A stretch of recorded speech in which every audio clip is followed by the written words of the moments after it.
अस्सलाम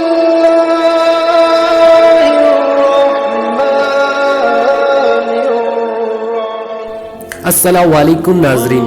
दोस्तों, जब रमजान शरीफ का महीना आता है तो हमारे दिमाग में कई सारे सवाल हमबिस्तरी को लेकर खड़े हो जाते हैं। खास तौर से वो नौजवान लड़के और लड़कियां जिनकी नई नई शादी होती है। प्यारे दोस्तों, हमबिस्तरी का शौक तो हर एक इंसान को होता है, लेकिन रमजान शरीफ के महीने में शरीयत के मुताबिक हम लोग अपनी बीवी से हमबिस्तरी कैसे करें? रमजान शरीफ के महीने में हमबिस्तरी करने का सही तरीका क्या है? कहीं हम में से कोई ऐसी गलती हो जाए जिससे हम ईमान से भी खारिज हो जाए। दोस्तों, एक छोटा सा मसला भी इंसान को ईमान से खारिज कर सकता है। तो दोस्तों, इसीलिए ये वीडियो आपके लिए आज खास होने वाली है। तो दोस्तों, आप भी अगर अपनी बीवी या शोहर के साथ हमबिस्तरी करना चाहते हैं तो गौर करें कि किस तरह से आपको रमजान शरीफ के महीने में हमबिस्तरी करना है और हमबिस्तरी के वक्त कौन सी दुआ पढ़नी है और कौन कौन से ऐसे काम है जो आपको रमजान शरीफ के महीने में नहीं करने चाहिए। दोस्तों, हमबिस्तरी का तरीका तो आप लोगों को मालूम ही होगा। सबसे खास चीज और बात वो है जिसको समझना हमारे लिए जरूरी है कि हमसे कोई भी ऐसा काम ना हो जिसकी वजह से ईमान या शरीयत के खिलाफ जाने का एक भी मसला हमारे ऊपर आए। तो दोस्तों, और हमारे प्यारे हुजूर सल्लल्लाहु अलैहि वसल्लम ने फरमाया कि मर्द औरत और औरत मर्द का लिबास है, वो जिस तरीके से चाहे हमबिस्तरी कर सकते हैं। यहाँ से आपको यह तो हुक्म मिल गया कि बीवी शोहर के लिए और शोहर बीवी के लिए एक दूसरे का लिबास है। जैसे आपके दिल में आता है वैसे आप अपनी बीवी से हमबिस्तरी कर सकते हैं, लेकिन दोस्तों इसमें भी कुछ शर्तें लागू है। दोस्तों, हमबिस्तरी एक ऐसे वक्त में ना की जाए जिससे मर्द और औरत की नमाज कजा हो जाए। यानी यहाँ पर नमाज कजा होने का मतलब यह है कि ऐसे वक्त में हमबिस्तरी ना करे कि अजान हो रही हो और गुस्ल करने का वक्त ना हो। दोस्तों, ऐसी हालत में आपने हमबिस्तरी की और आपकी वजह से या आपके शोहर की नमाज कजा हुई तो अजाब के गुनाहगार दोनों लोग होंगे। अब अगर इसी चीज को हम लोग सोचें कि जिस तरीके से हमारे ऊपर नमाज फर्ज है उसी तरीके से हमारे ऊपर रोजे भी फर्ज हैं। अब यहाँ पर दोस्तों आप यह ध्यान रखें कि आप हमबिस्तरी किस वक्त में कर रहे हैं। रमजान शरीफ में हमबिस्तरी करने का सही वक्त रोजा इफ्तार के बाद से लेकर सहरी के वक्त तक है।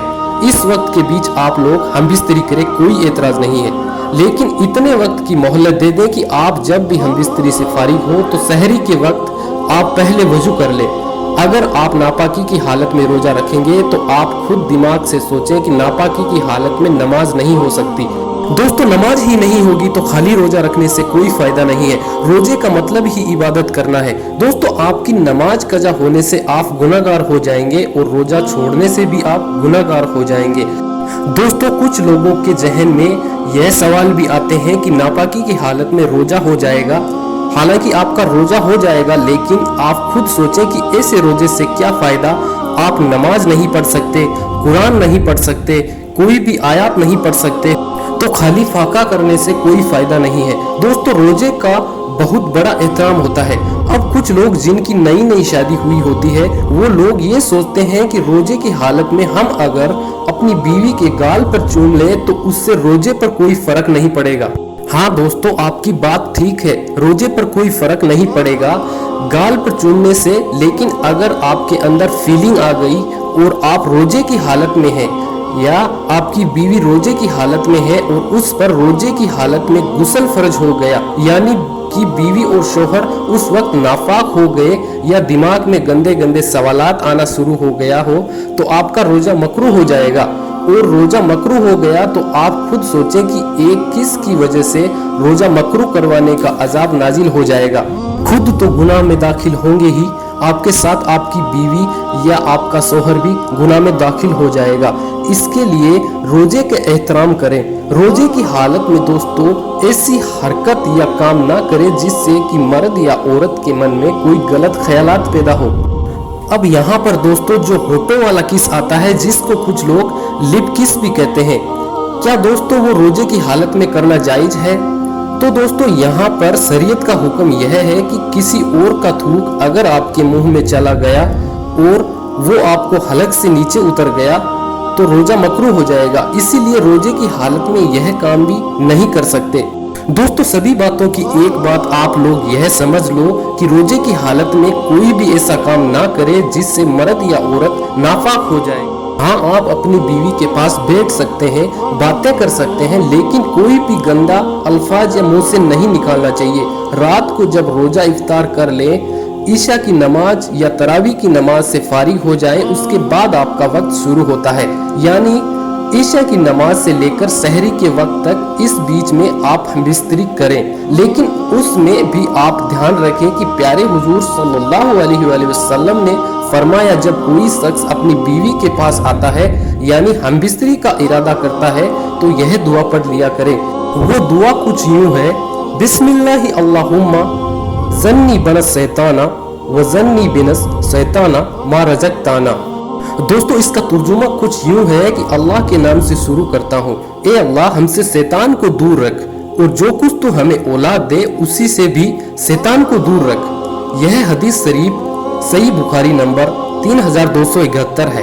तो आप लोग जब भी हमबिस्तरी का इरादा करें तो इस दुआ को एक मर्तबा पढ़ लिया करें, उसके बाद हमबिस्तरी को शुरू करें। हमबिस्तरी करने का इरादा यह है कि बदन से कपड़े उतारने से पहले जब आपके दिल में ये ख्याल आए कि मुझे हमबिस्तरी करना है, तो मर्द और औरत इस दुआ को एक एक मर्तबा पढ़ लिया करें। दोस्तों यह सिर्फ रमजान के महीने की ही दुआ नहीं है, बल्कि बाकी दिनों में भी जब भी आप हमबिस्तरी का इरादा करें तो एक एक बार दुआ को जरूर पढ़ लिया करें। इसके फायदे यह है कि जब भी आपका बच्चा पैदा होगा यानी औलाद की पैदाइश होगी, उस बच्चे को शैतान नुकसान नहीं पहुंचा सकता। दोस्तों और भी बहुत फायदे हैं इस दुआ के, बहरहाल आप इस दुआ को हमबिस्तरी से पहले जरूर पढ़ लिया करें। दोस्तों आपको रमजान शरीफ के महीने में कुछ भी नहीं करना, बस 2-3 बातों का बेसिकली ध्यान रखना है। पहली चीज, आपकी वजह से औरत या मर्द की नमाज कजा नहीं होनी चाहिए, उस वक्त ख्याल रखना है।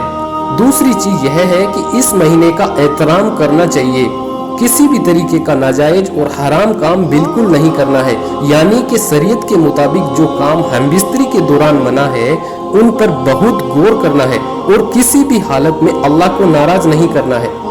बाकी दोस्तों हमारे प्यारे हुजूर सल्लल्लाहु अलैहि वसल्लम ने खुद फरमा दिया कि मर्द औरत का और औरत मर्द का लिबास है, आप जैसे चाहे हमबिस्तरी कर सकते हैं, उसमें आपके लिए कोई रोक टोक नहीं है। दोस्तों ना जाने कितने लोग ऐसे हैं जो रमजान शरीफ के महीने में हमबिस्तरी के दौरान गलतियां कर देते हैं। तो सभी लोगों तक इस वीडियो को शेयर जरूर करें और सारी बातों पर अमल जरूर करें ताकि इस महीने का एहतराम हो सके। अल्लाह ताला आपको इस महीने का अजर देगा।